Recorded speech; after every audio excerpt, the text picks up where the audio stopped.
So welcome everyone. This is a regular meeting of the Willington Board of Education. It is Tuesday, February 14th, 2023. Thank you for spending your Valentine's Day evening with us as we move through the agenda tonight. We start, I'm going to call the meeting to order now. It is 7:02 p.m. We start our meetings with the Pledge of Allegiance. So if you would join me.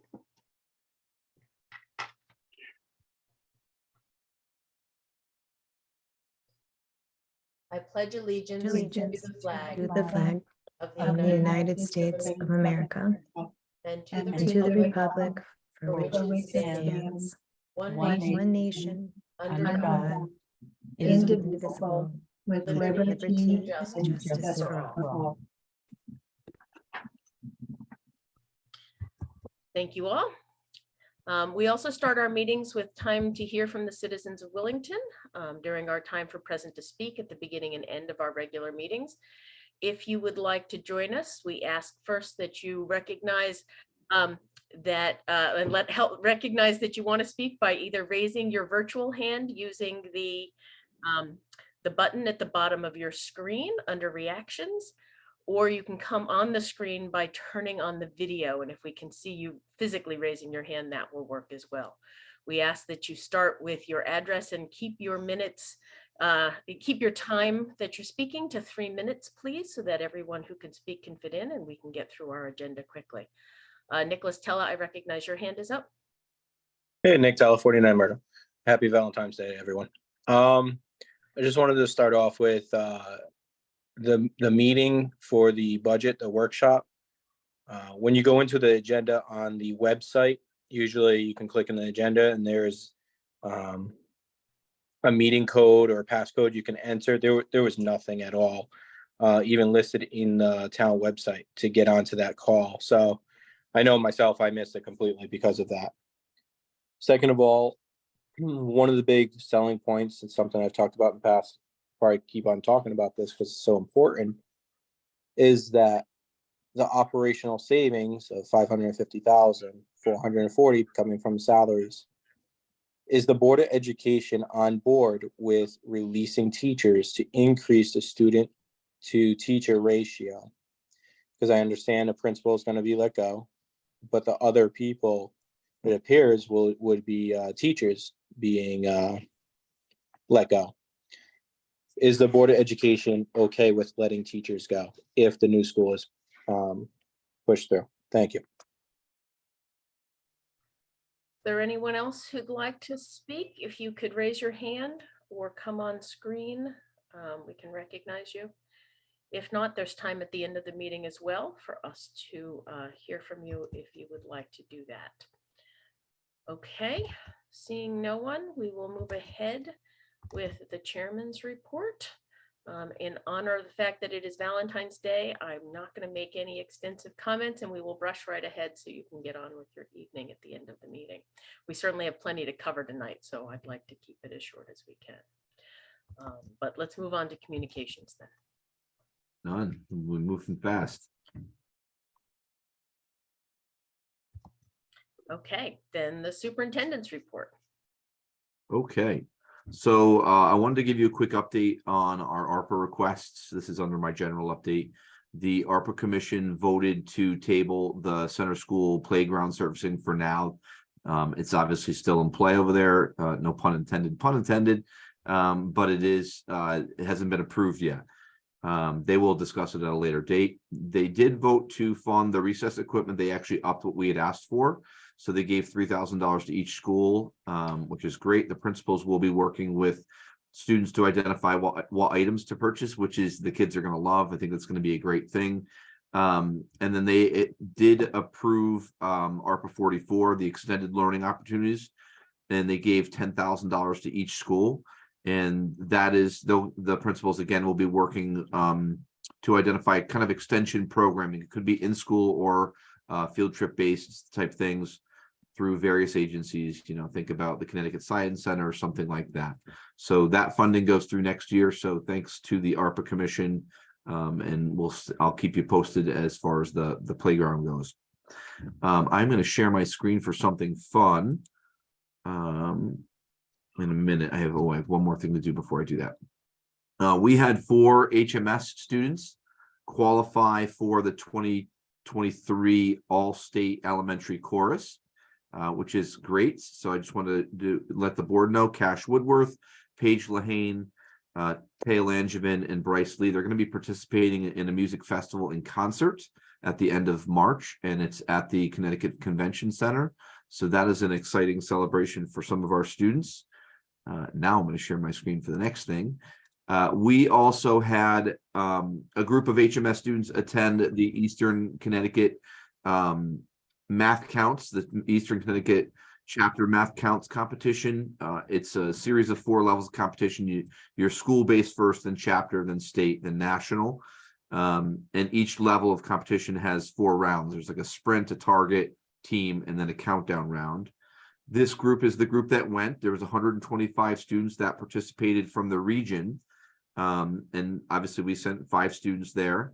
It was at UConn, and one of our 8th grade students, Max Gunaris, who is this guy here, he placed 8th overall which is great. He'll be headed to the state competition next month at the University of Hartford. And the Math Counts program that we're operating, it's done during the HMS Flex block. And that's being done by one of our HMS math teachers, and that's Stacy Brittner in the picture. So congrats to the students. Max, obviously there. We have Jordan Collins, Brendan Ayers, Felix Pilati, and Gagan Garapati. So congrats to them. That's a big deal. The next thing, totally swinging directions here.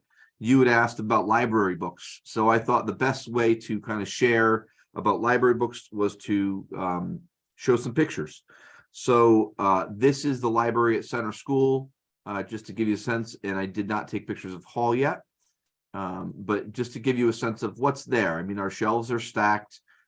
They weed through them. This is the library that's the students take out of the cafeteria. So these go into their book baskets. So all of those books move in and out of book baskets. And this would be an example of a kindergarten library. It looks thin, but remember, students only pull so many books, and then they bring them back and they take new books. So just wanted to give you a sense of what are we talking about for library books and books that are in the classroom. Obviously, the higher the level goes, the different level thickness of the book, things like that. You had asked about needs, and so this is kind of budgetary, but it's also just something I wanted to share.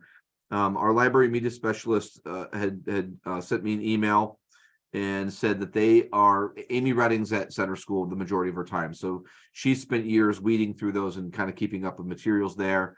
At Hall School, she's working with a paraprofessional there that kind of operates that library, Leilani, and she is looking for nonfiction books there. And so they're hoping to focus on biography, science, technology, arts and recreation, and history and geography. And I wanted to give you a sense of what they're looking to order now. Is they said they could get approximately 20 new titles, each of those categories, 5 categories, for about a couple $1,000s with shipping, with everything included. So it's something that, I'm glad to do now and just do it. If they're saying that there's a need at one of the schools, I can do that. But I wanted to let you know, kind of, because it's something we talked about. And obviously those books are things that would, align to content standards and support the current and future curriculum as it's approved. Moving on, looking at staffing, Christine Collenbaugh, who is the teacher that was out on emergency leave, has resigned. And so obviously we wish her best in the future. We did hire Sherry Kraus to fill that vacancy. Sherry is a retired special education teacher. She's coming back to fill the position because it's a shortage area. And when it's a shortage area, you can actually be retired and work full time in a shortage area. And so that's what she's doing. So she's got a couple years to do that for us. And so thanks to her and welcome to her. And then the next section is the reading waiver. I haven't shared a lot of details about this simply because we were kind of waiting to see what was going to happen. There was legislation passed that requires boards of education to implement an inclusive K-3 reading program. it was basically reviewed by the state. You either have to do one of those programs or you have to request a waiver. And the state had a small committee review a bunch of reading programs that covered every single area. So it only didn't cover all the areas, they didn't include it. So they ended up identifying 7 programs that they considered comprehensive, meaning that they addressed all the areas of reading: oral language, phonemic awareness, phonics, fluency, vocabulary, letter naming fluency, and reading comprehension. If there was a program that didn't address one of those areas, they did not include it. So unfortunately, any district that was utilizing a variety of programs that were targeting each of those individual things, you don't meet their criteria, and so you have to apply for a waiver, or you have to purchase one of the programs that they recommended at tens of thousands of dollars. So we in Willington and many other districts, we don't use any of those programs that they identified.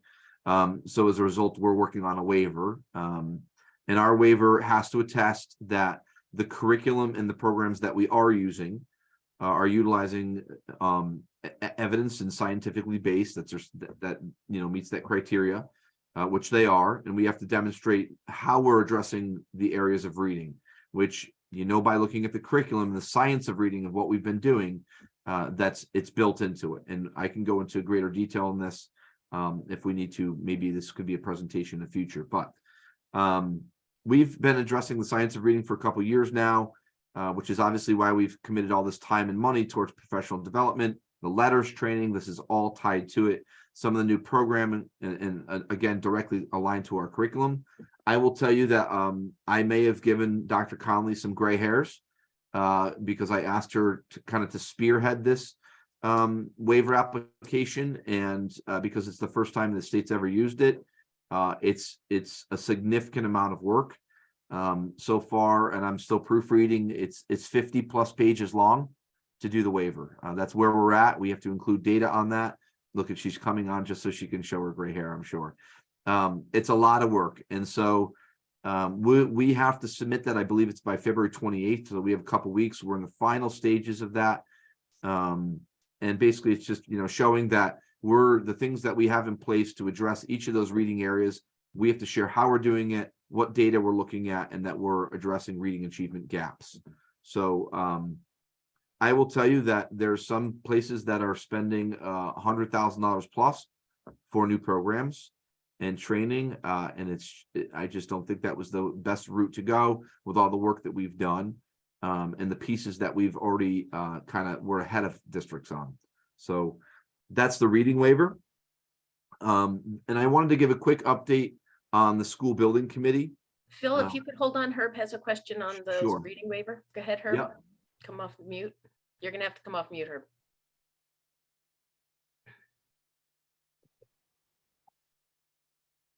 There we go.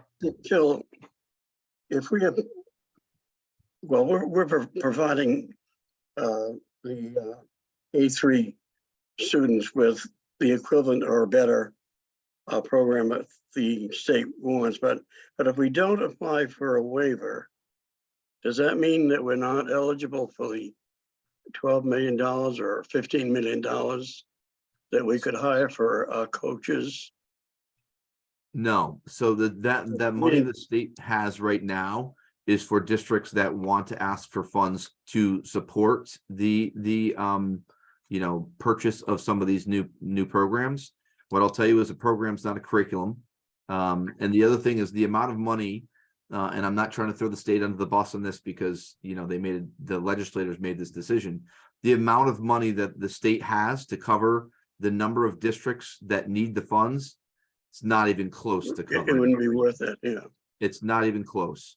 So this is a combination of we've been using COVID money to really beef up both curriculum and materials that we have in curriculum, obviously with Aaron being here, using UFly materials. I mean, we have a lot of the science of reading stuff. And honestly, Kristen Stevens is obviously my wife, so I'll brag about her for a second, but it's Valentine's Day, right? I mean, she's a master in reading. And so she's known this for a while. She's the president of the Connecticut Reading Association. She's been on top of this for a while. So, she's working with Aaron to include all of these things into our curriculum, and this really has been occurring over the last couple of years. I will tell you that I was a little disappointed of the process the state went through to identify programs. It's because if you had a great program, but it was only missing one piece, it didn't matter, it didn't qualify. So you either have to do one of their programs, and if you already had it, lucky you. But if you didn't have it, you either had to purchase one of their programs or you had to do the waiver. I will tell you, it's not real clear yet what's going to happen if a waiver is not approved. No one knows that, and the state hasn't answered that question either. So the programs that we're offering in our curriculum right now equal or exceed the state's program. absolutely. Any of the programs that we have are like, they have a listing of, you said 7 Yeah. areas. And Right. do we match each one of those areas? So I'll give you an example, Herb. So one of the programs is McGraw Hill's Education is the Wonders program.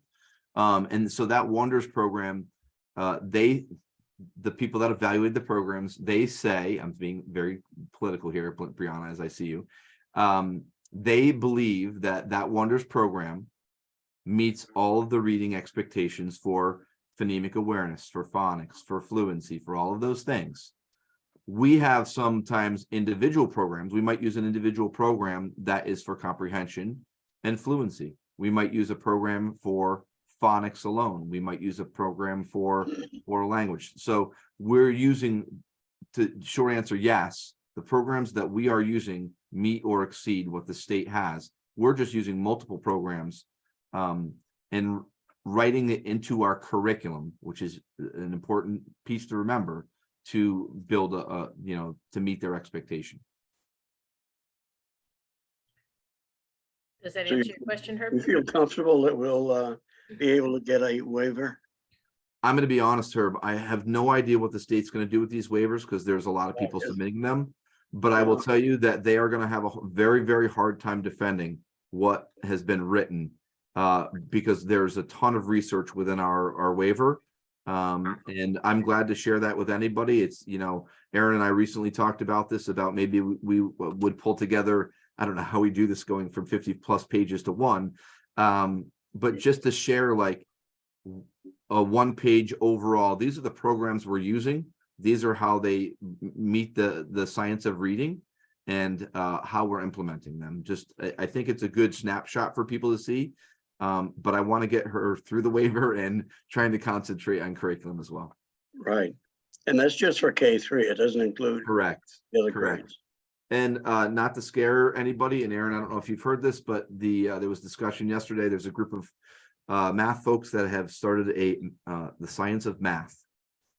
So we'll see if that's coming down the pike. Thank you. Okay. Donna, I think your hand was up next, and then Brianna. Thank you. And actually, Phil, you just touched on my question. If they're doing this for K-3 reading, what else is coming down the pike? And since Aaron's working diligently in getting our curriculum where it needs to be, are there things that, we need to be aware of as a board and she needs to be aware of to make sure that it's all built, what needs to be built in is built in, so that when all is said and done, we don't have to start over again because some elements are missing?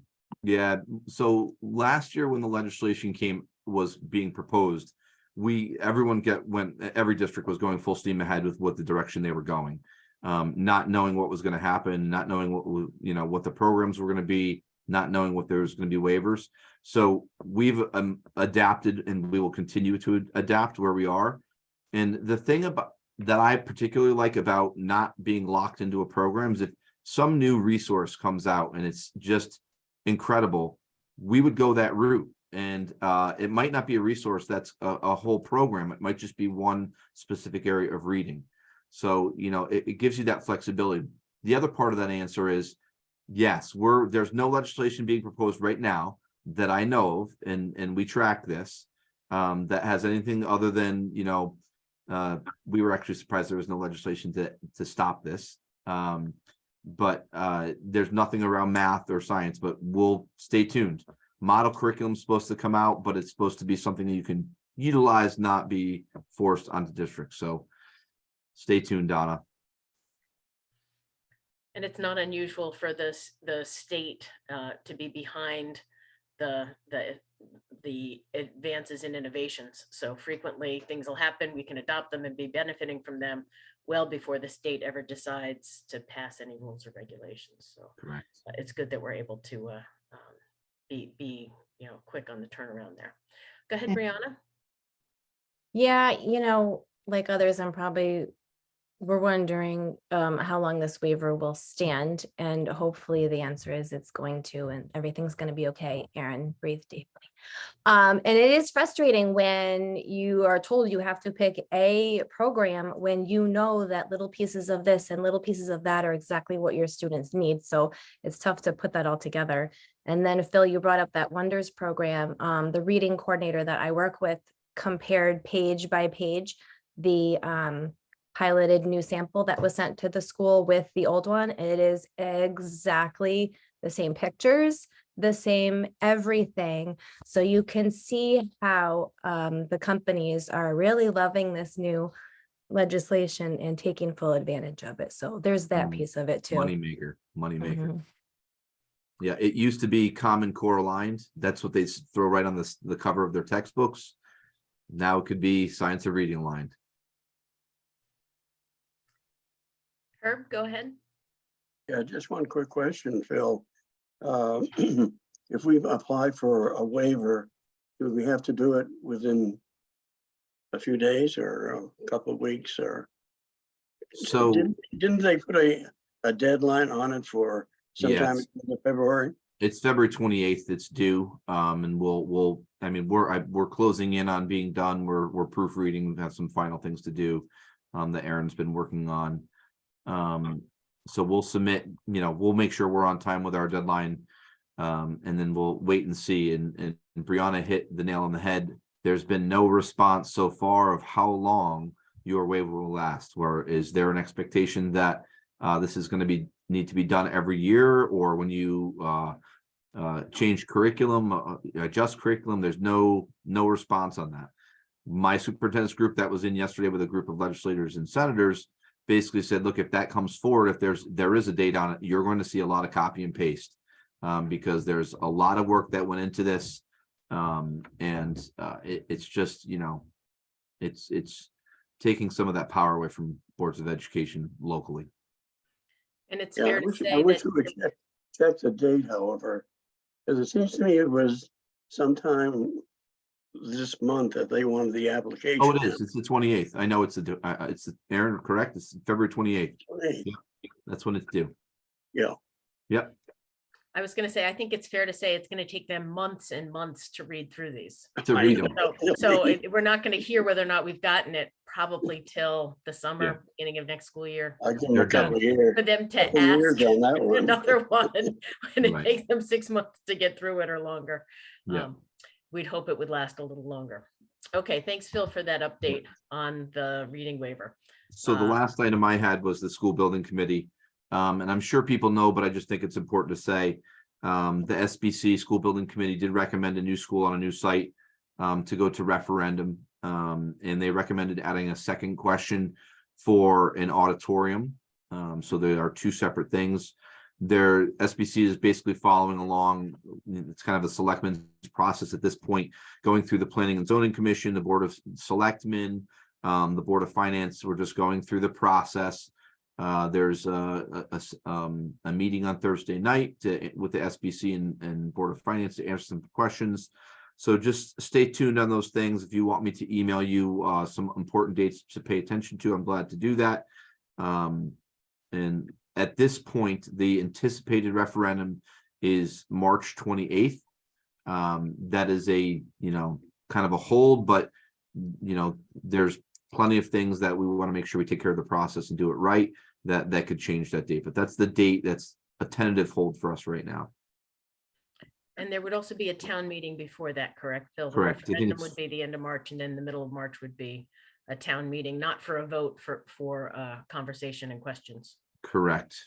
And we actually are talking about putting out just a list of dates for people, and part of it is actually going to be at the Board of Finance level on Thursday night, just to say, most people's simple town approval things where you jump in hoops, where they want to be able to add their 2 cents. That's the town meeting on I believe that the tentative date for that is the 14th, and then the 28th would be the referendum. So but stay tuned, we'll get those things out.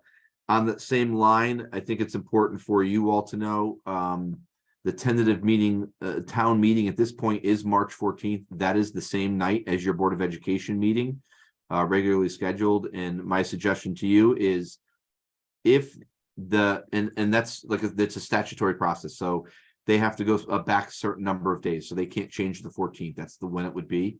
If it is going to be on the 14th, my suggestion to you would be cancel your Board of Education meeting, so people can attend the town meeting and regroup, after in April.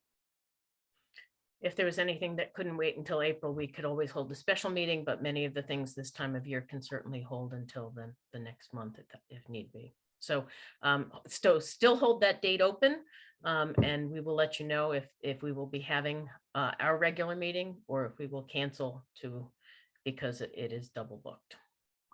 Correct. That's great. Okay, let's move on to the financial report. Okay, so really no significant changes here since last time, with an internal staffing change from someone that was at center to HMS. You see there's an increase there. It's hard to see from last time. Still working on the grants. I'm meeting with Donna tomorrow, business manager tomorrow, to kind of look at some kind of predictions to see where we're going to be at the end of the year. The big nugget here is the fringe, what we are going to have left. I anticipate that number to be in the 275 range. And again, that's just the people that left that were on family insurance, and the people that came in that either waived insurance or took single. There are significant savings there. So that is where I anticipate for you that if you apply the $150,000, which is in your budget for next year for the non-lapsing fund, this is the money that you would use to ask for those funds back. And that's the money that you would also ask to, that would you return to go to the general fund. So I'm going to be working with Donna to see what I think we'll be returning. Many of these accounts will be spent down to nothing, but that fringe account is a big one. Okay. Are there any board members with questions? Let me open my screen a little bigger. I can see you all. Okay. Thanks for that update, Phil. Moving on then to new business. We have the regular minutes from January 10th from that meeting, as well as our special meeting minutes of the 17th, 24th, and 31st. I'll accept a motion, either all of them together, or if you want to do them one at a time. Remember that if it is not unanimous, all for it, we do a roll call vote. So just keeping that in mind. Go ahead, Herb. Move that we approve the meeting dates of January 10th, January 17th, 24th, and 31st. And also the curriculum committee meeting of January 25th. Thank you, Herb. Is there a second, Laura? Second. Okay, thank you. Questions, comments, edits, concerns? Donna? Yeah, do we need to segregate the curriculum committee, because that was just a small group, from the other meetings, since that was everybody? We do not have to, because it's not only those committee members who vote on the minutes, it's accepting the minutes. It's not saying that we're saying that they're perfectly accurate, because you don't have to have attended the meeting to approve the minutes into the record. Fair enough, thank you. Okay. Okay, so I think we'll do the vote by roll call just in case, so we can move ahead. Herb? Yes. Yes, okay. Anne? Yes. Tracy? Yes. Laura? Yes. Donna? Yes. And Michelle? Yes. Oh, Brianna? Yes. The box has moved. You're not where you started off. Okay, you'd think I'd be used to that by now, right? Okay, Passes unanimously. Thank you. Let's move on then to the next thing on new business, which is our Board of Education budget for the 2023-24 school year. Yep, so I emailed you the updated documents that basically just applied the additional $150,000 from the non-lapsing fund to offset special education placement. You can see it in several places. I don't know if Do you have that up? Can you share that on I the can- screen for I the folks at surely home? can. I figured I was going to ask that. So when you see anything in yellow is where the change is. So this is basically the bottom line. Then it says Board of Ed approved. I already changed that, so it's pretty prepared for it. But it would be a 0.99% increase. And again, the change comes into the non-lapsing fund under special education. So you apply quite a bit of grants to the special education accounts. And there's the increase. So anywhere, so I can show it in the bottom of program 3. There it is. And that's really the only change. And so you would be approving a budget to go at 0.99. I'm sorry for making you dizzy. I'm just going to go back to that page because that's where you can easily make a motion from. Okay, so it's going to be easier if we make one motion for the full amount, since there was not a lot of discussion and dissent among us during our last 3 budget workshops. So if someone wants to move that. But you have to have the exact amount from the sheet, so you have to be looking at it. Go ahead, Laura. Right, so I make a motion to approve the 2023-2024 Board of Ed budget at $9,164,473. Thank you, Laura. Is there a second? Anne? You have to come on video, on audio too. Thanks. I second the motion. Thank you, Anne. Okay, questions, thoughts? Anything? Go ahead, Herb. Herb, we lost your audio. You were fine a minute ago. I'll let Donna ask her question while you're figuring that out. For now, we still can't hear you. You still Not- can't hear me? Oh, there you Yep, are. You're now we back can. now. Okay, go ahead, Herb. Can you hear me or not? Yes, yes, we can hear you now. Go ahead. Okay, on the percentage increase, Bill, I think that's the best we've had in many a year. Yeah, but I was wondering about, I know it's not included in here, but you mentioned that if there was any money at the end of the year, that some of it would have. Herb, I think it's when you lean to the side that we lose. When you're straight up, we can hear you. Maybe the microphone's not picking up as much. We can hear you when you're right there. Go ahead.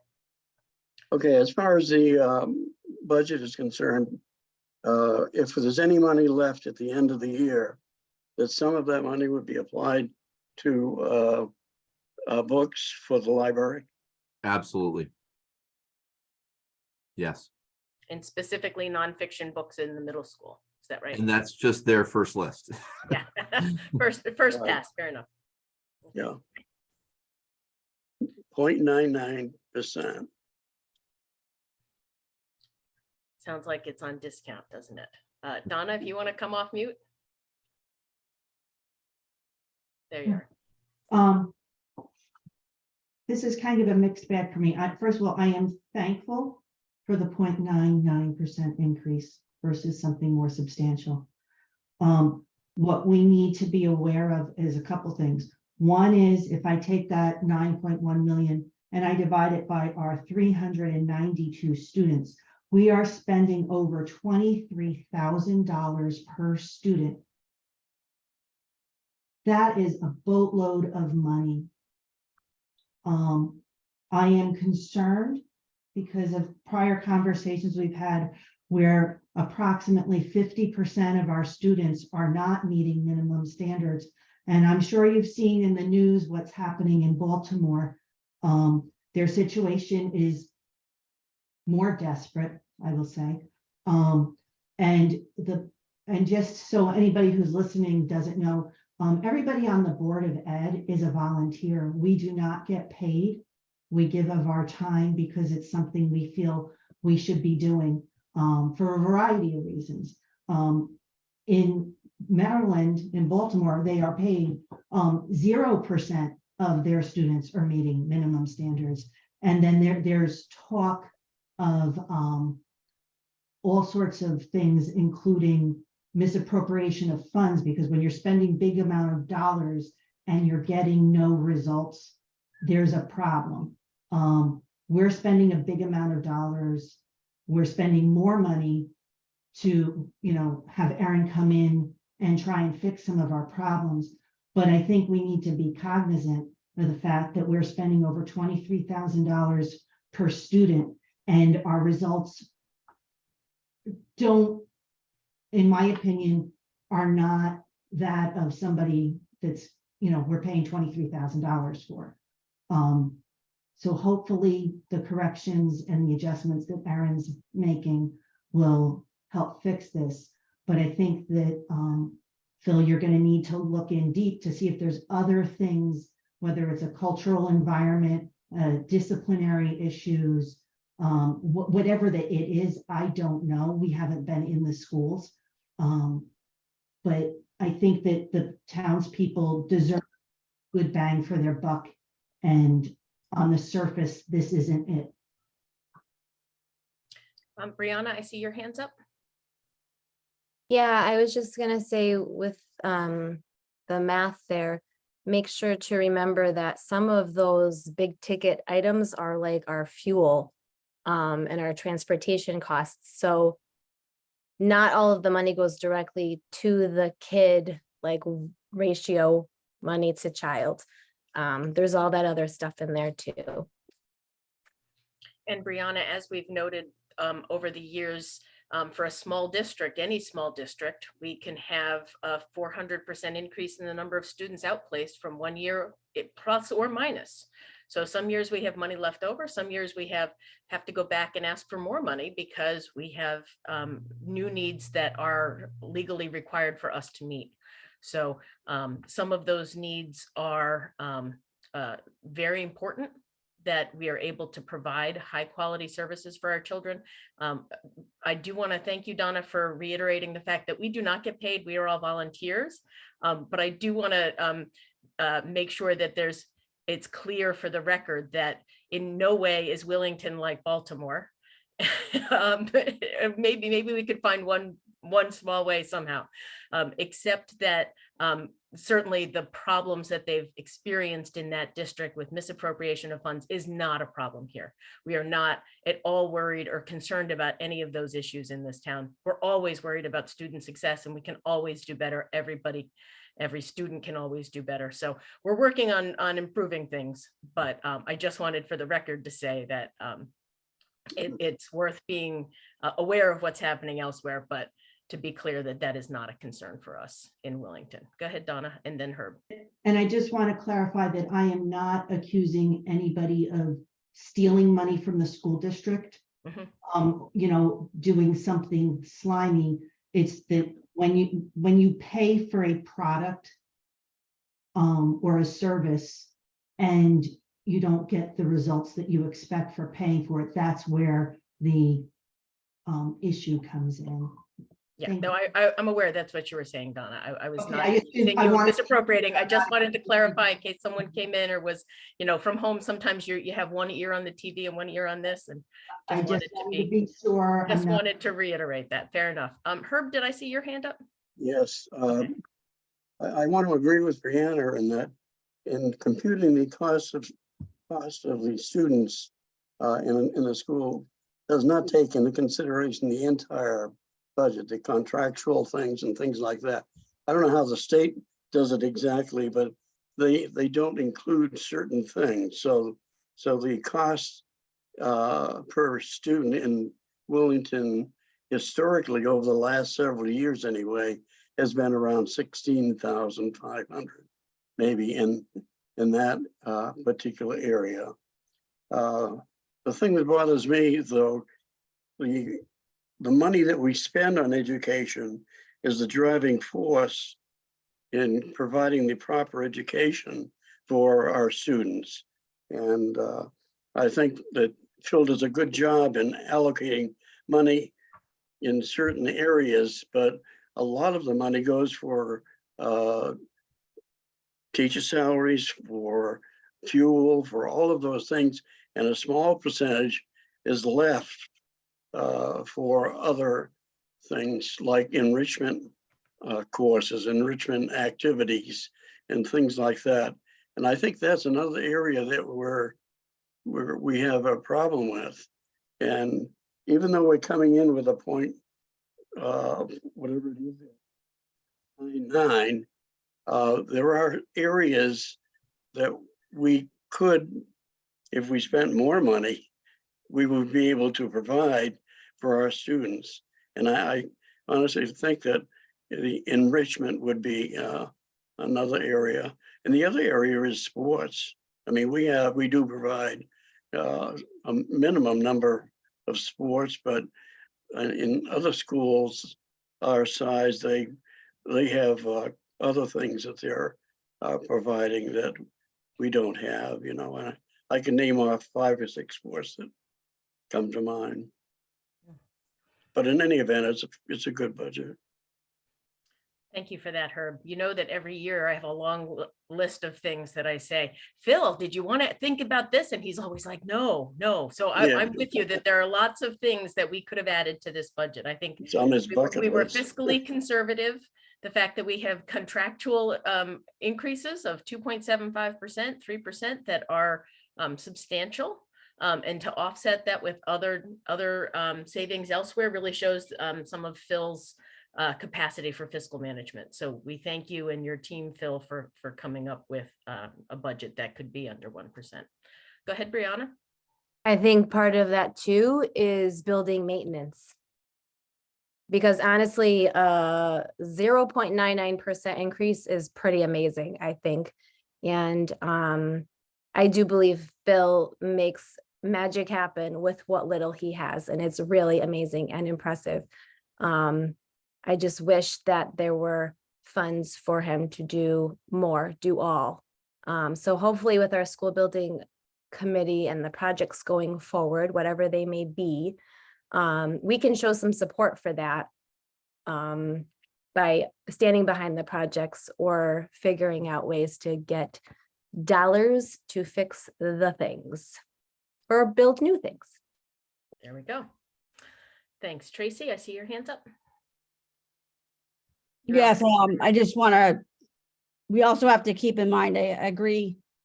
I think this is a good budget, and historically this is a lot lower than we've had, than we often have or have to request.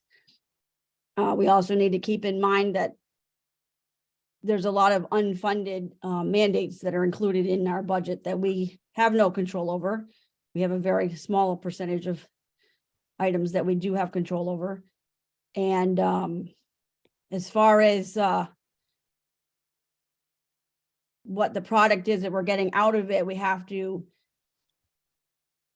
I agree with you, Donna, in the fact that we have to give the new curriculum a chance. It's going to take more than 1 year, more than a few months, could take a couple of years before we see the results of all this hard work, as well as looking at the growth, as we've talked about at our meetings where test results have been talked about. The growth is more important than that ending score that is what is published often. It's the growth that we need to focus on. Thanks for that reminder, Tracy. It is more nuanced than just a single figure. We have to be aware of that. Okay, Donna, another comment on the budget, or are we ready to move on? It's kind of tied into something Tracy just said, and I just wanted to follow up. As far as the unfunded mandates, Phil, were you able to get our legislators the list of the unfunded mandates? Because it's hard for them to advocate for us if they don't have a full grasp of it, and I know that it's pretty lengthy. So I asked Caps about it, and they have the same one that she has. So if you know, I'm not sure if Tammy has it, but I can email her the one. I think the last one was either 2016 or 2018. Cap said they're in the process of updating it, and I think they're the ones that did the original one. So when I can send it to her again, but I'm sure she has the same exact one. There's nothing new. If you have the latest one, just send it over to be Yeah. sure. Yeah, I can email it to her. It's not, you know, if a decision's made at a state level, it obviously affects all the towns. But you can't make decisions in a vacuum, and they need to stop making decisions in a vacuum. Thank you. Check. Go ahead, Laura. So I have a lot of thoughts going around in my head. I'm going to try to make this clear and concise.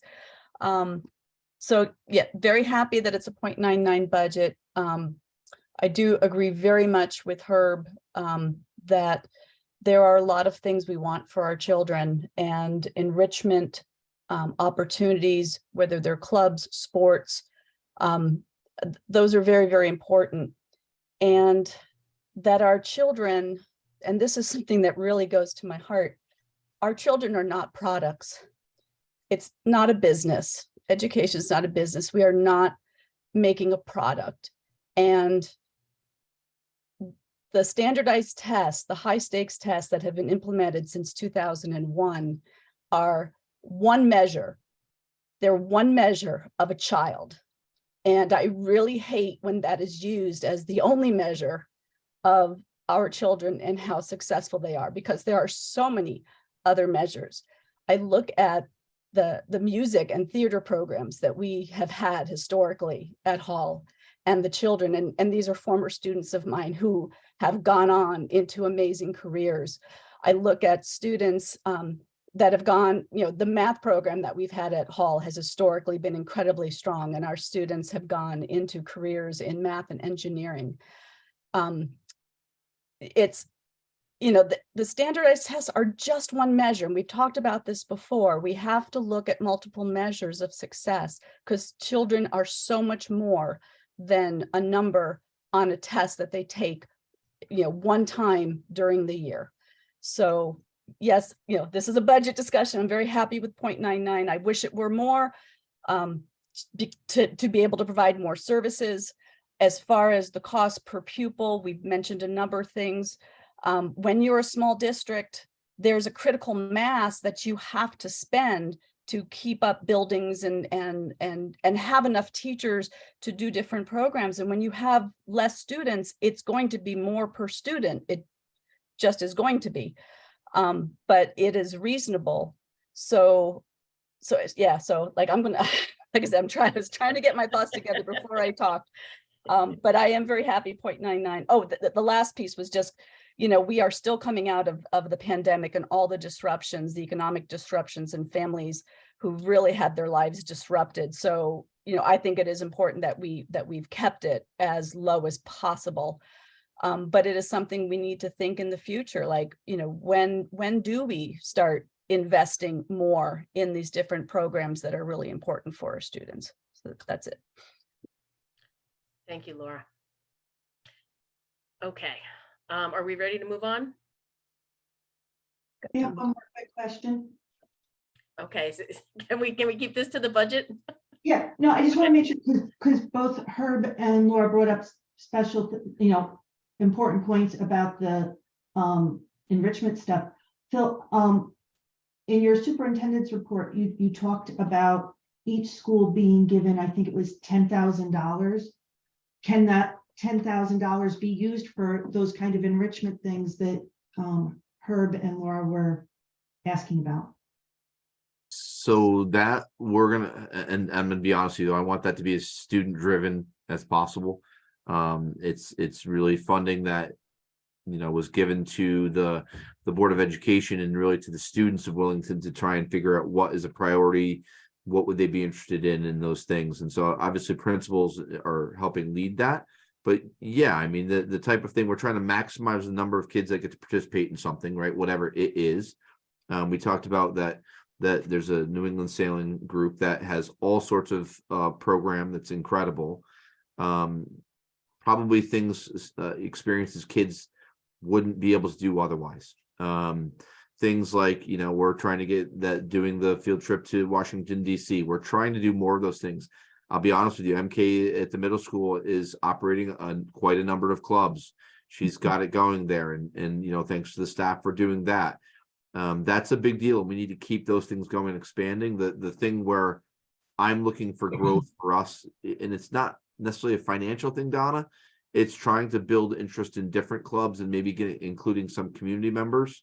I think with COVID still floating out there, it's been a little bit hard, but we have some people in this town with expertise in really unique areas. And if we can figure out how to get our students access to, some of those specific things, would be great. But there's money in the budget for the clubs, for the enrichment. You have the money that's part of the ARPA. And yes, I'll keep you, apprised of what's going on with that. Go ahead, Ann.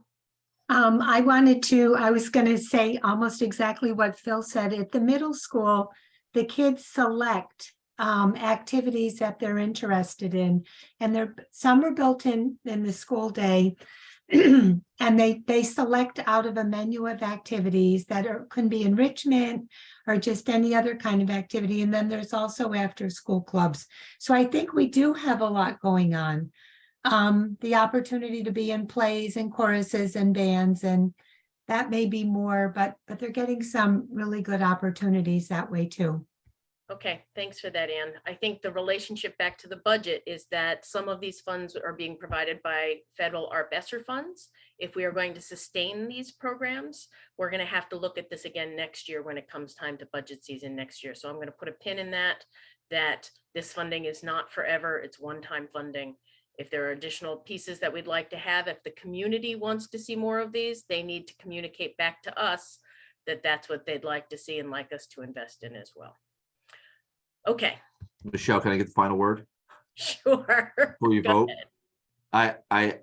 I appreciate the comments about, and Michelle does say this every year, like what would you need to really, have an outstanding district? And recently our admin team was meeting, and one of the questions that came up was talking about student success and what conditions do you need to put in place to provide a successful environment for kids to be successful, for adults to be successful. And I'm going to tell you that the things that you have in this budget meet that. We're the things that we've asked for intervention at Hall School. We know it's a need. We can tie it to our data. It's there. We are giving you would be providing those conditions. The voters would be providing those conditions to the schools, the professional development. All of those things are tied to what we need to be successful and for our kids to be successful.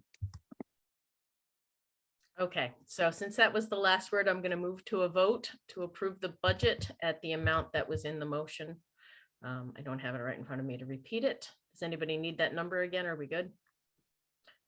Okay. All those in favor of supporting the motion to approve the budget for next year signify by saying aye. Raise your hand. Aye. Opposed? Abstentions? Okay, passes unanimously. Thank you.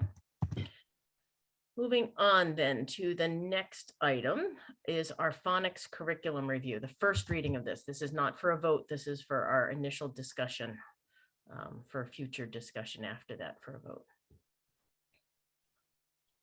Donna, you have your hand up? Yeah, I just wanted to say, unfortunately, with as hectic as things have been right now, I have not had a chance to read this. So I'm gonna not say anything about it, but I also want you to know I did not have a chance to read it. So because we have two Good call. readings of this, we do have time. If there are additional questions you have after reading it, you can certainly reach out to Mr. Stevens at that time. So this is not your only chance to have those questions, but thank you for that heads up. Yeah, tonight's really meant for the kickoff, just like we've done for the others. Give you some background knowledge on the work that the curriculum committee's done and what has been done in district with our staff. Aaron, do you want to share your screen with just to go through the quick kickoff for us? Yes. There we go. All right. You guys can see my screen, right? Perfect. All right. So you're going to get a little bit of a crash course in our phonics curriculum. Again, this will cover phonics / word study because it does morph into words. We do morphology and word study at the upper grades. So we'll go through each grade band and how they differ. Hey, Erin, we're not seeing the slideshow. We're just seeing the full slide with also the list down the side. I don't know if there's a way to make the slideshow happen. Okay. You might have to unshare, start the slideshow and go back and reshare. Let's see. Does this? Oh, that worked. It looks like it's there. Good. Okay. That's perfect. Thank you. All right. It's a lot easier for us to read from far away. Thank you. So I wanted to just start with, this is the Scarborough's reading rope. This actually is very much what the state, even the reading waiver, speaks to, and in terms of encompassing all of these, all the things on the left side, and making sure that these are all built into our reading, our literacy, our ELA program. But I do want to, we're going to be focused tonight down below on the green and blue rope, which is the word recognition. That's where we're going to, all of these phonics units hit the phonemic or phonological awareness, decoding, and sight recognition. We do, in our phonics and morphology units, hit a little bit in the orange through vocabulary and language structure in some of these other pieces, but generally we're focused on that word recognition component of the Scarborough's reading rope as we're looking at these units tonight. So kindergarten through second grade, the major resource for our phonics instruction is called UFly Foundations. This presentation will be shared, and all of the links that you'll see as I click on these are embedded, so you can explore any of these programs on your own at the conclusion of the presentation once we get this up. But University of Florida Literacy Institute is what UFly stands for. If you click on that, it links directly to this website to tell you exactly, what is UFly Foundations, and you can learn all about the program here. I'm going to go over a couple of things down here. So I want to point out, we're going to talk a little bit about this in a minute, that how it's research and evidence-based, but the University of Florida Literacy Institute has been one of the leading institutions in the science of reading research, as well as in professional development for teachers, as well as writing curriculum. So they have been, this is something they've been working on for quite a while. And this curriculum was just released in August, so right before we came back to school. And as Phil had mentioned, Kristen Stevens, who was also on the call, had been following this forever, knowing that the release was coming out. So as soon as it came out, it was the middle of summer and I was getting texts, it's out. So we were very excited. It is a new program. We have, so it is the core of our K-2 program or curriculum as a resource. So these are the 8 steps that it's very routine. Every single lesson goes through these 8 steps in a very routine manner. It's hitting the phonemic awareness. There's a visual drill, and it's multisensory and auditory drill. There's a blending drill. They teach a new concept. There's some word work, irregular words, and then you're looking at everything and applying it to connected text. So that's when you're actually reading sentences, phrases, sentences, depending on where in the program they are. The targeted skills of the program are here. I won't read them all to you because you can certainly explore this later. What is special about UFly is that it perfectly dovetails with letters. All of the research, all of the strategies and the resources are not just aligned, many of the same, actually, so like they really take the research and blend it together. So what they call this an educative curriculum, meaning as teachers become more familiar with the program, they're actually building their capacity. It's inherent and embedded professional development. So they're learning while they're teaching. That is what they say is unique about their program. And our teachers definitely have an advantage in the sense of that they finished these pieces of letters last year, their phonics and phonemic awareness components of letters. And so Kristen's really worked hard this year in connecting those dots as she's in classrooms working with teachers, connecting the dots between the UFly program and what they learned in letters, and really building their capacity around both. Here's a whole section how it's aligned with the science of reading. It's actually designed with the science of reading. I would actually use a stronger word than aligned. It really truly takes the science of reading at heart. It is an evidence and research-based program, research-based meaning that it aligns with what we know is the best thing to teach via the research science of reading, but it's also evidence-based. It was a program that spent 2 years in a pilot using with teachers, getting teacher feedback, doing revisions and getting more feedback. So it actually has tracked the evidence or tracked the outcomes of the people using it. So that hence that's when you can use the term evidence-based as well. I do want to also, I know there's a lot of, especially if there's any parents watching this, if you're wondering, well, I'm not sure what it looks like or how I might help my student, you can access this all free. There's a toolbox right over here in the website, and every lesson we actually have a manual for is right here.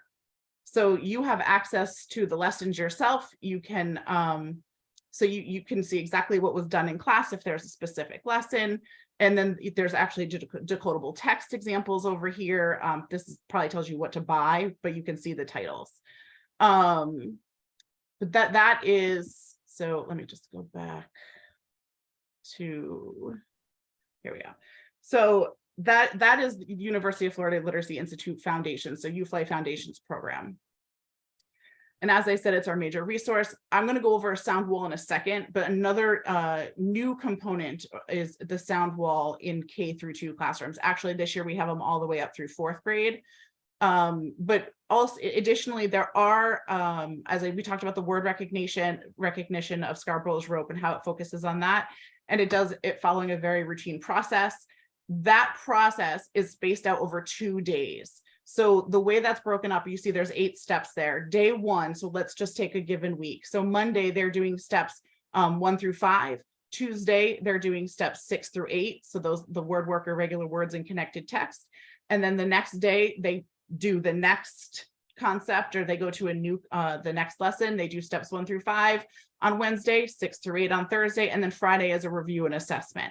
And it's not always Monday through Friday, but it goes in a 5-day rotation, and it continues that cycle. There is a very specific scope and sequence as well. Here is an example of a sound wall, and this is very different because many of us might have grown up with what we call word walls, with those sight words on the wall to help us kind of memorize those. But this is the big difference between kind of the way we learned and what the science of reading is telling us, and that is that we really need to understand phonics and morphology. So like basically the way words are made up, the sound letters, the letters and letter combinations make, as well as the meanings of these letter combinations. So right here, this sound wall, it takes each sound and they separate them by vowels. Over here on the left, you'll see the vowel valley, and on the right, there are consonant sounds. Consonant sounds are grouped kind of on the way they're pronounced. So if there is a stop sound, it means that it's a sound that's like a quick puff of air and it stops, it doesn't continue. Vowels are grouped by, so let's take the E sound, long E sound. So you'll see the pictures of the mouths, the way that your mouth pronunciates it. That's also new versus just the picture signifying the sound. And then the sound under long E, it is not just going to be a picture of an elephant, but it's going to tell you what different either morphemes or graphemes, meaning individual letters, are going to make that sound. So the long E sound, for example, is made with just a single E, which makes a long sound. It can be made with EE, and it can be made with EA. So, and there may be more too, but so all of those will be listed under that long E picture on the sound wall. And these become resources for students as they're trying to spell or decode a word. So this becomes that go-to resource for them in the classroom. We're in the process of scheduling tours, by the way, and I'm not sure if Brenda reached out yet, but that's actually one thing that we will stop and see. So you'll see those word walls in classrooms. Here, we're going to go through, I'm going to open really quickly. This is a 2nd grade phonics curriculum document. You'll see it's a very similar template to all of the other subject areas. With the first, again, the general description of what is being hit on within the unit, the priority and supporting standards hit on within the unit. Again, what materials, the resource being used, the routines. We already kind of I do want those. So there are virtual UFly, because it is, you can see everything is free online. We do have teacher manuals because it's just much easier for teachers than to go into every single lesson and print it all out. But you can access all of these online resources, a virtual word mat or blending board. So those are also apps that can be used with iPads or Chromebooks. Different, again, routine structures for responses. Here are the essential questions. You'll see that through K2 units, these all stay very similar because they're focused on very, we don't go into the discrete skills because they're so just specific. So these essential questions and big ideas are pretty general for kindergarten through second grade, and then they shift as we get into the morphology and we change our major resource to logic of English essentials, which we'll talk about in a minute. And I do want to point out that we, as much as possible, Kristen and I worked to connect these two reading and writing workshops so that it just is, phonics doesn't seem like it's a completely separate entity, but they can see how it embeds into both reading and writing. So looking across, very similar, you have your students will be able to, these are your objectives. Each lesson usually has two objectives. You have one, which is the skill that they're working on or the new concept. VCC is vowel, consonant words. And then there's usually a objective around irregular words, or what we would call heart words, things that they should know that might be irregular temporarily, because they have not learned that sound yet. So for example, going back to that long E sound, they might not have learned that EA says E. So if there's a word that has the EA sound, it'll have a little heart, like you just need to, it's a sight word until they learn that sound. So you'll see that there's both sight words and conceptual words on here. And then over to the right, these listen and look fors are things I created. These are not in UFly. These are just things for a teacher to, how do I assess if my student has grasped these objectives? So what are you looking for and what are you listening for? So I specifically teased those out of the curriculum documents so that it made it so teachers could easily do an assessment on whether their students were getting the lesson and objectives. And then the last thing I want to point out is way down the end, because this is a very routine structure, to connect it to their reading and writing units. Oops, whoops, sorry, I take that back. This is wrong grade. Nothing down this end. Third grade has it at the end. So that is a kindergarten through second grade. It is, again, major resource use UFly and following the UFly program. So third grade switches major curriculum resources, and we switched to using the program Logic of English Essentials. I will say that because this is the first year that we're implementing phonics and morphology, the students have a gap. So in order to fill, they're kind of coming, and we can't assume that we can't do the assumption and start where we wrote the curriculum. So typically third graders will start with Logic of English Essentials, but our third graders did not get UFly yet. So Kristen, again, has worked to blend the two programs for our third, fourth, and fifth graders this year. Well, actually all the way through eighth grade, but she's been working to kind of morph the programs to give them the foundations so we can start using the program for where it's written. But so she's been doing what we've called the greatest hits albums for the upper grades of both UFly and Logic of English. So that has been a way that we're trying to kind of get them up to speed so they can start where it's written. But typically third grade starts with Logic of English Essentials program. And so as I was telling you, the 3-4, and actually we've done some fifth grade addition to this, really blends the two grades. I mean, the two programs. They still use a sound wall in third or fourth grade right now because they weren't familiar with it, and they're still, there we go. Targeting small group teaching around specific phonic awareness or phonic skills based on what the students are showing us in their benchmark assessments. And then there are some additional lessons infused into 3 and 4 from a program called Morpheme Magic. And again, I'm going to reiterate, a morpheme is a group of letters that holds a meaning. So for instance, ED, when you write ED as a suffix on the end of a word, it means past tense. So because that holds a meaning, that's what we consider a morpheme. And then there are ties to mentor texts. And so now this is the unit I thought I was talking about before. So we'll open. Is it going to let me? Let's see. Here we go. So here's a third grade unit. You'll see very similar description, standards, the resources. You'll see there's a blend of resources in these grade levels because we're doing both. There now becomes vocabulary because Logic of English Essentials is very big with their vocabulary in addition. And you'll see over here, there are some mentor texts, some of which, actually all of which, most of which are pulled from the mentor texts in the reading and writing workshops. Occasionally we like punctuation celebration or the Make Up New Words TED Talk is more for engagement. So if there's something specific around phonics, there might be a different text there if it's specifically for phonics instruction we did embed some more engaging lessons in here too. So again, very similar structure.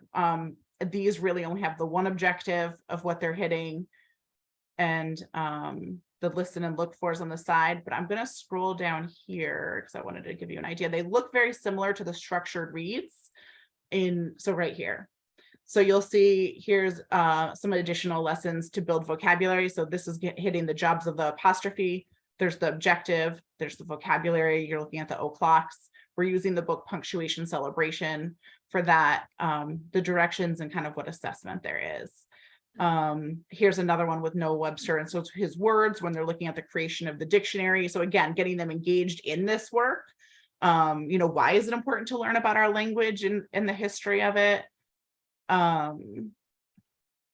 And then I think there's, so skyscrapers, again, this is looking at adjectives and the suffix ER. So we pulled in as much literature from our workshop units as we could to make these connections. And then 5 through 8, again, they still use Logic of English Essentials. They're the templates are exactly the same as you just saw for 3rd grade. However, they do not have those extra lessons because, as you know, in the middle school, they have one core block where they're doing reading, writing, and phonics. So there wasn't extra time to add these extra lessons. There's just enough time for them to get in their morphology lessons. So there aren't the extra lessons in the upper grades. There's just the core lessons. We have been using essential spelling journals. Some grades have started with the journals, which will follow the students. And that's where they get to, as they learn the different patterns, they get to individualize their spelling journals for the words to help them learn the different phonics patterns. And then, as I mentioned, we use the Logic of English Essentials as our major resource, but we do use some Morpheme Magic. And we do, mentor text is wrong there, but as we implement, we add mentor text connections. As I already talked about that and why we didn't include more of those. And then I think that's it. So, and if you click, this is the only thing. So if you click on the Logic of English, you can also, this is the program for Logic of English Essentials. So you can learn all about that program here as well. There are 3 instructional levels. That's how we get through the whole grades. They do loop. So instructional level A is 3rd and 6th grade. B is 4th and 7th grade, and C is 5th and 8th grade. So they do build and cycle so that they go through the 3 levels a couple times. And again, here are the pieces. We do not use, we do not really use the words in context because for grammar and mechanics, we actually have a different program. But we do use the words in action, the building words, and the essential concepts pieces of the program. So if you wanted more information on that program, you could also visit the website. Okay, now I'm ready for questions and comments. Okay, thank you, Erin. I know that was a lot of information, and I'm sure we want to get in and dig in a little bit more as we have a chance to do that and use those links, because it's different to be able to go online and see what it looks like. Brianna, we'll start with your question. Or comment. Or comment. You can comment too, as long as it's related to the topic at hand. It definitely is. So I just wanted to say something about those sound walls and the pictures that were up there on the example that you showed of the students' mouths. I work with kindergartners who, because of COVID, were at home with their families. and moms and dads read minds. So kids don't always have to say complete words, or if they pronounce words incorrectly, that's okay because their parents know what they're saying and don't correct it sometimes. Then when children are at school and they're trying to figure out sounds of words and then assign the phoneme with a grapheme and write the word, it doesn't always make a whole lot of sense to them because they haven't been corrected before. And it's a little shocking sometimes that it's not a train, and it is in fact a train, TR. So that is how sounds affect reading and writing later, as an example. The other thing is that we just went through a huge pandemic, right? And lots of people wearing masks. Some of my kindergartners were in preschool where their teachers had on masks, and this is what you saw. So learning to make your mouth do the correct thing when it's trying to make a certain sound did not happen for some of our youngsters. And that is crucial and critical that they know how to do that. So simple things like having handheld mirrors in a classroom for really any age right now is really super important. It seems maybe like a silly thing. And yeah, the girls are going to check their hair, but I'm saying like they need to look at their mouths and make sure their mouth is making the proper shape for the sounds. And that is how they will learn to speak clearly, and it will help them with reading and writing and all literacy going forward. And that's why that one wall, just that sound wall, is so incredibly important, and making sure that when you speak to children and others, your mouth is doing the proper shapes it needs to for the sounds and as clear as possible. And it is so hard as moms and dads to not interrupt your child and jump in when you already know what they're going to say, even though it's going to take them like 3 minutes to get to the point. It is really important that you let them speak and say what they need to say, and then say it back to them with the proper phonetics, because it really does make a huge difference on the line when they're being writers and readers. Just wanted to make sure that from my experience, that's really important right now. Thanks. Anne, your hand was up next. Yes, the other thing about the sound wall, I love how they include all the different ways that you can make one sound, like all the long E's. Because having been a first grade teacher, they keep cropping up, but it's so nice to see them in one place where they're all together. I do have one question. The U Fly and the letters and the other program you mentioned, are those on the State Department list anywhere, or are those just packages that you buy? So they are not, because Okay. they are not comprehensive. The state only released programs that do everything all at once. And we tried, honestly, Kristen and I tried to take the best program for each component. So instead of buying kind of like the one size fits all boxed curriculum, we said, what's the best for each component and how can we do this? Piece them together to make what we feel is a more effective curriculum. Okay, thank you for doing that. Thank you. A lot more work for sure. Yeah. Donna, your hand's up if you want to come off mute. Yeah, I really like the sound wall too. Something we might want to consider is not only having it at in the classrooms or wherever it would be appropriate to have it in the school building, but maybe reaching out to the public library in the children's section, because that way it's there, it's available, not only for our students, the students that are in our school, but their younger siblings and their parents and their grandparents, so that they take them to story time or to check out books, that it's there, and then they can show them, you know, they can show their mom or their grandmama or their dad or whatever, but it's an available resource for the town as a whole. So it might help some of our little 2s and 3s as they develop too. Other questions or comments? Again, this is our first reading, so we will look at this again at a future meeting. Okay. Oh, go ahead, Herb. Yeah, just quickly, speaking as a board member,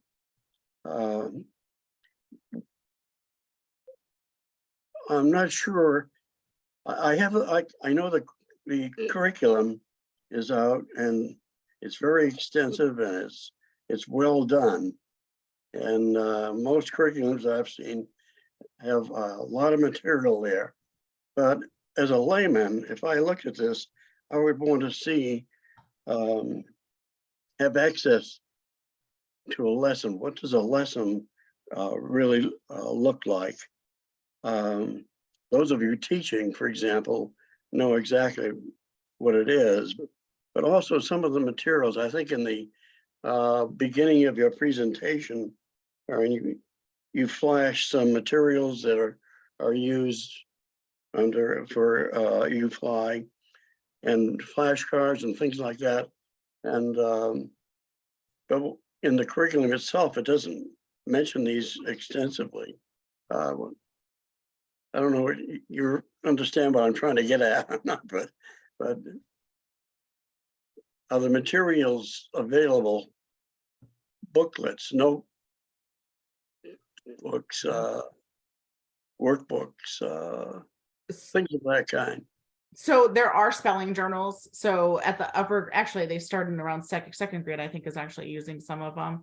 But there's other resources. So a lot of this is very interactive, Herb. So there's letter tiles. They manipulate letter tiles, which usually have either individual letters or the morphemes on them.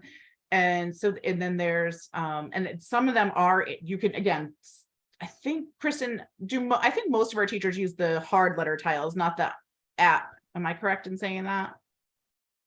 That it depends on the grade level. Okay. And I don't know. Don't you mention things like the lesson plans and lesson slides, for example? Yep. And so for UFly, Logic of English does not have their entire program online, I don't believe.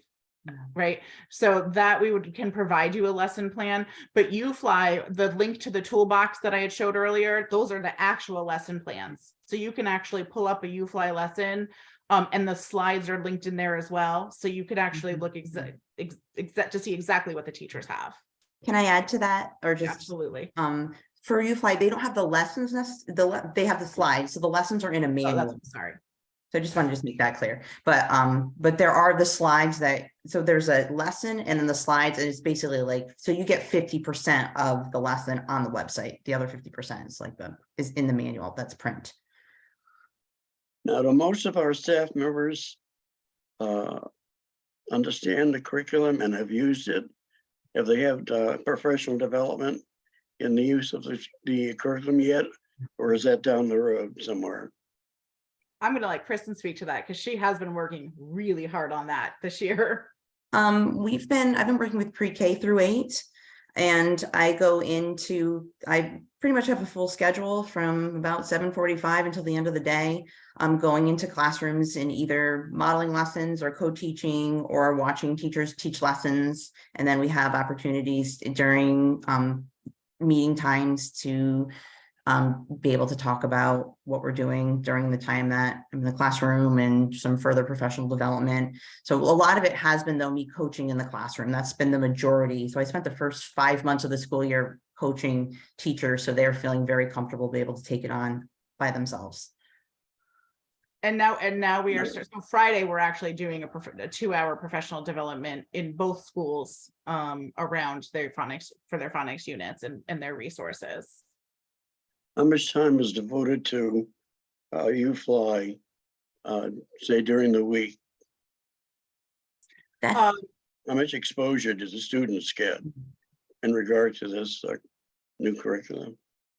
Do you want me to answer that? Okay. Okay. Yes. So it depends on the grade level. So the earlier grades, at least 30 minutes a day. And then you get to intermediate and it's at least 20 minutes a day. And then you get to the middle school and it is at the moment, it's about 30 minutes a week, just because that's the only time that they have, because they have 2 days where there's I don't know if it's a 90-minute block or something a little shorter than that, or they have a longer block than an hour. So we can fit in a little extra word study. Look, Kristen, can you share can you share the one when you walked in the room, the story and the student and what they said to you? Do you know what I'm talking about? Oh, this was maybe from a couple of years ago when I was piloting. No, I thought it was like recently when you walked in, the kid was like, "Oh, the word lady Oh, here." yeah. There's a few stories, but I guess it's just that they called me the vowel lady. I don't know. Well, and you were saying how excited they get at the middle school about doing the morphology. Yeah, I'm not sure if I can remember a specific story, but the kids are really buying into it. They're very well. I think you're saying that one student said in 7th grade is I'm gonna give you some tips on how to help you do some tricky, like, you know, that's where like all the different ways that you can spell long A. There's 10 different ways, and I'm going to show you how you can spell all of them. And a student goes, "Thank goodness." Yeah. So it's just kids have just they've been funny. They've been very engaged and excited and doing very well. Good to hear. So we're using this program already, aren't we? I mean, as a board member, we haven't even read the curriculum yet, hardly, and already it's being implemented in the class, and we have professional development. Parents being exposed to this and brought into this too. Are they any help or for support? We will, because we will do some parent education. I also am hoping that with this presentation too, and providing the links to all of the curricular resources, that also provides some information to students. And I will say, Herb, we didn't really have much of a choice because the state, like, as according to the reading waiver, we had to do something. We couldn't not teach phonics directly with direct explicit instruction. As you can see, it's a state mandate and legislation, so that we had to start with something, and this is what we had for and honestly what we feel is best. So we did have to address that mandate. It's also good to be able to pilot test it and see if it works, right? So yes. Okay, so seeing no more questions on phonics, we're coming back to this again in the future. So keep looking at it, write down your questions and bring them to our next meeting. Next, we have our second reading of the science curriculum. So this is something you've seen before, and we're coming back to it.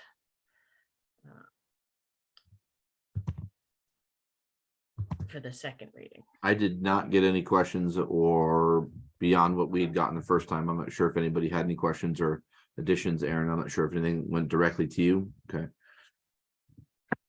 Do we need a vote on this? Okay. Oh, go ahead, Donna. Actually, I was just going to ask if we could wait on voting on it until the next meeting. Aaron was kind enough to send me answers, and I just haven't had a chance to get through everything. But that's up to everybody else. I kind of feel like, Donna, that it's our responsibility to be as ready for the meetings as we can. If there's an issue that comes up afterwards, you can certainly ask additional questions about this, but I don't think we should hold the vote. Unless people felt very strongly, if there's a majority of people who did not have a chance to review this or get their questions answered. Herb, go ahead. I really don't see any reason why we can't postpone it till the next meeting. My concern was that there's a chance that our March meeting is going to be canceled for the school building meeting. So it would be April. And then our April meeting would have phonics and science and other issues on top of things postponed from March. So it was more one of expediency. We always have a special meeting. And you all love it when we call a special meeting that goes some extra. We could do that if people really wanted to. We could always call a special meeting. That is an option. This month we've had a lot of meetings, and we have had a lot of meetings. No one has complained. Oh, maybe they haven't complained to you, Herb. Just a reminder too that this is, I think, the important thing in this whole curriculum process is this is not going to live on a shelf that you're going to approve it once and that's the end of it. We're going to have a revision cycle where things are going to come back around too. As teachers live this curriculum and they make their comments and adjustments are made, and those adjustments come back to the Board of Education for another approval, where it's not just the full document, you're approving smaller changes. So that's something that will happen in the future as well. Okay, so I think we should move ahead with the vote on the science one, knowing that it'll come back and that the door's open too, so that if there are additional questions that come up, you can always ask them. Just because we voted does not mean you cannot get your questions answered if they come up. Do I have a motion?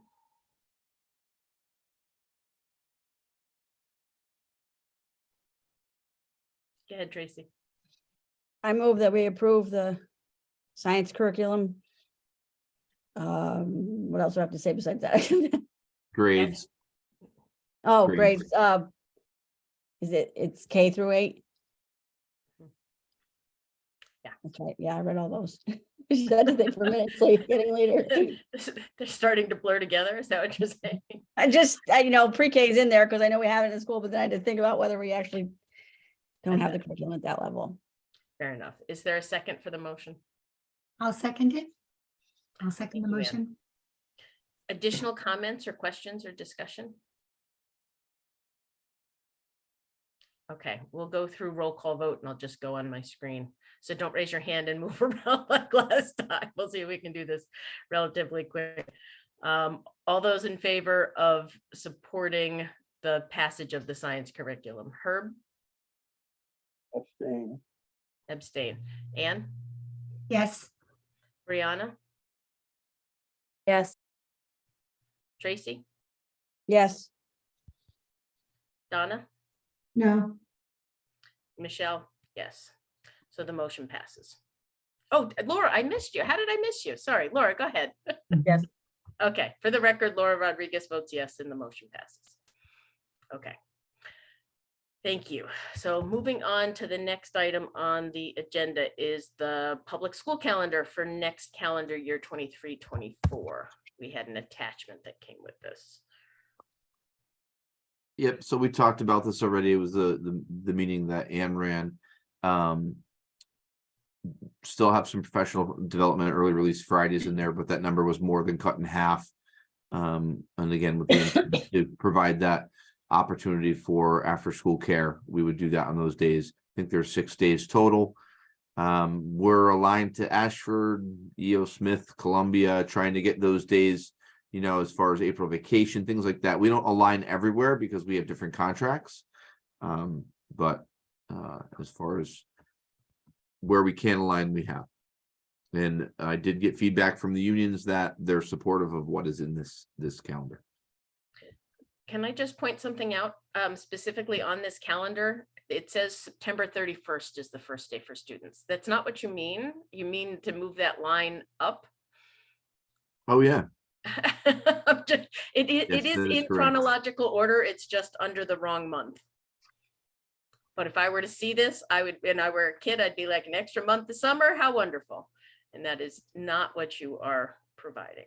And how many times can we look at this? That's part of the No. problem when you see it so many times. Yeah. Good catch. Thank you.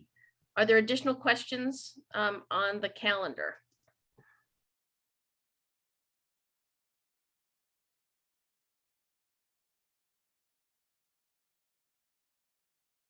Okay. Riveting moving forward. So with that one edit, do we want to approve this tonight? If so, someone can make a motion if we're ready for that. I'll make a motion. I move that we approve the 2023-2024 school calendar for the Willington Public Schools. Thank you, Anne. Is there a second? I'll second, Laura. Thank you, Laura. And that's with the clarification that school does start on August 31st. Then Are there any other questions? Can we make it super clear on the calendar in whether it's written at the bottom, which days there will be childcare provided after school? Because that might help people in their planning. Or in whatever, format that you provide it so that it's clear. Is it always a Friday? That might be one way to differentiate. Oh, no, there's a Thursday too. I'm It just thinking depends on the sometimes you print it yeah. out on your home printer and it doesn't show up in color, and if it's color coded, or, you know, just some way that makes it super clear which days there's coverage and which days there's not. We will do that. Okay. Could you put a square around it? Yeah, you could do something with a Like a shape. different shape. Yeah. that Yeah, makes it Yeah, obvious. that would definitely work even with it, with a black and white printer. Can definitely do that. Okay.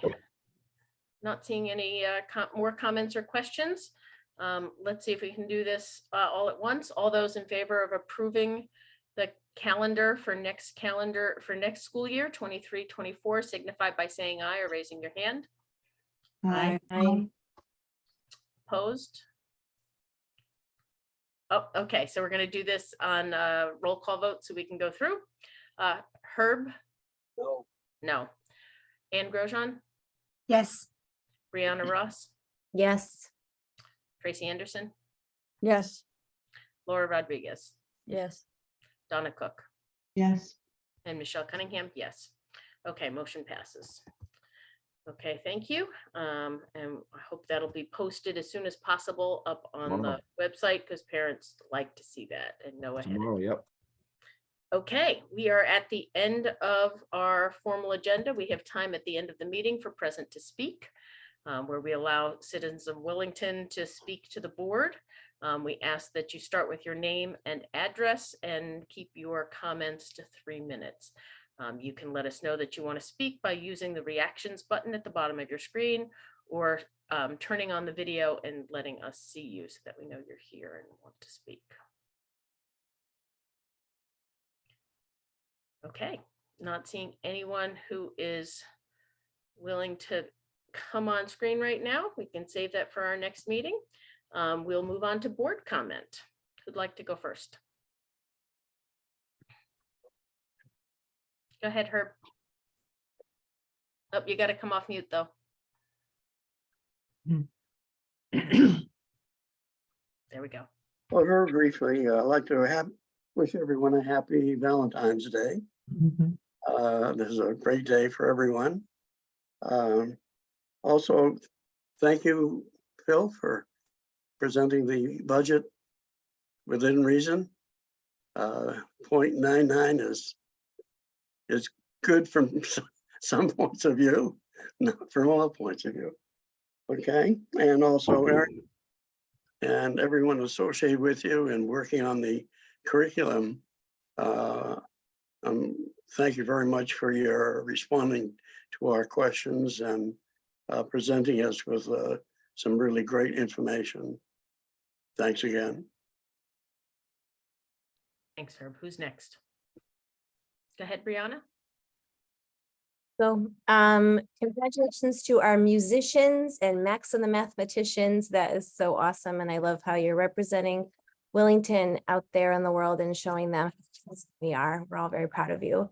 And thank you, Miss Brittner. There is no, not one, 3 postcards in the room I sit in right now that are about 3 years old, that Miss Brittner wrote to my daughter. And those words stick with her even now in high school. So don't ever underestimate teachers, what you're doing, because it really does matter. Welcome to Miss Kraus, and good luck to Colleen. Hope she finds good health and wellness as she continues on and other things. And okay, Kristen and Aaron, I feel like there's an opportunity here. I'd be very happy to help you come up with phonics fairies costumes. I'm just saying, if you're going to be known as the vowel lady, I mean, that's kind of cool, but I feel like phonics fairies has this whole other vibe, and there's glitter involved. I have it all pictured. Just get in touch with me if you want to work on that. I already have wings in the basement, so let me know. Better costumes for sure. Okay, who's next? Go ahead, Laura. So yes, I wanted to thank Phil and everyone who worked on the budget. It's pretty amazing coming in at 0.99. Also to celebrate some of our ARPA funds that are coming in for the recess equipment and for the extended learning opportunities. I'm very excited about that one. You know, you took the words out of my mouth, Brianna, because you got in there first to congratulate our musicians and our mathematicians. I was all excited. And you know, talking about enrichment, like this is the type of stuff, right? You know, the going on to the music festival and math counts. What a great program. And I'll tell you, some of my research at Eastern on biology and math majors, and they talk about what was important to them in their undergraduate. Math counts has come up for some of these students, that was really an important club for them in their road to, you know, getting to a STEM career. So that is great. Also, the, you know, wishing Christine well and welcoming Sherry. There was, oh shoot, I had one other thing. There was one thing I was gonna say, but I've lost it. Anyway, happy Valentine's Day to everybody. Oh, I know what it was. I know it's just one more second. Because I saw the email about our theater production, Hall Theater. I can't remember now the new title, but Frozen is coming. And I'm very excited about that. So yeah, I was going to do a shout out to that as maybe a preview. I don't know. All right, that's it. Thanks. If we could be sure to have the dates out as early as possible to save them on our calendars, that would be great. Go ahead, Anne. I believe they're, to give you a sneak preview, I believe they're May 5th and 6th, if I'm not mistaken, a Friday night and a Saturday midday. So put it on your calendar.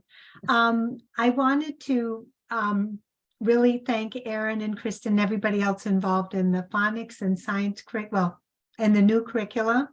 I think it's great, the work that you all are doing. And from the school building committee, I want to encourage everyone in town to attend one of the informational sessions again to learn about our new proposal, and also to go to the town hall meeting and to vote, because this is a decision that the entire town is going to make, and we want everybody to be involved in that decision and be able to make have the information they need to make that vote. So I encourage everyone to get involved. Thank you. Thank you. Okay, Tracy and Donna. Go ahead, Tracy. You came off mute first, so. I don't know if there's anything else to say, so I just agree with all that's been said so far, and I appreciate our hard work too, everyone on the board as well, for their efforts through the budget season. January was long. We saw each other a lot. Thankfully, the meetings were fairly short, but it was still time invested, and so I appreciate everybody, all our working together.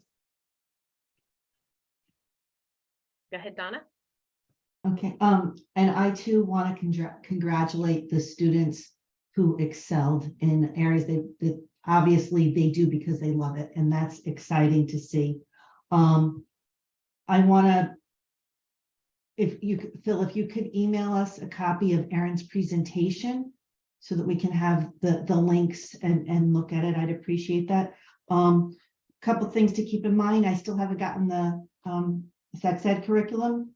I have questions about, we've talked about breakfast at school. I've gotten some contact from some parents that are concerned about what's in it, and it's out of my area of knowledge. So it might be good to have the person in charge of it kind of let us know what they're feeding our kids, because somehow chocolate chip muffins and Cocoa Puffs or Count Chocula or whatever the heck it was didn't sound healthy to me, but I could be totally wrong.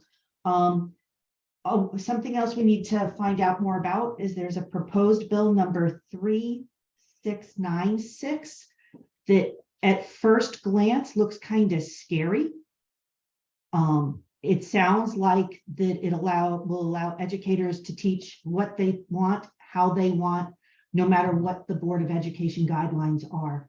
And so think that should be looked into so we can make sure, we want our teachers to have a good working environment. But we also, our responsibility is to our students also. So that's just something I think we should investigate more. And happy Valentine's Day. I'll just end with a note that Governor Lamont today signed the bill making lunch free for all students in the state of Connecticut for the rest of the year. And the attention on the need for nutrition and to reach so many of our students and families for whom that will be a lovely small gift for the end of the year. And with that, I will take a motion to adjourn. Go ahead, Herb. Oh, you're on mute though.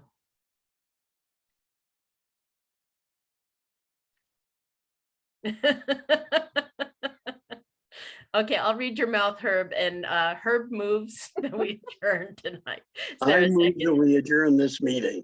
Okay, thank you, Herb. Sorry about that. Is there a second? I'll second it. I don't know that we need it on these actually. Okay, all those in favor signify by saying aye. Aye. Motion is successful and the meeting is adjourned. Thank you all, and look for your emails so that we can check to see if our May meeting will remain on the schedule or be canceled. March. Is it March. I am trying to get to spring so fast. Okay. You're trying to get to March. summer. March. Oh, it still snows in April. Believe me, we're good. Thanks all. 8:47. Have a good night. Night,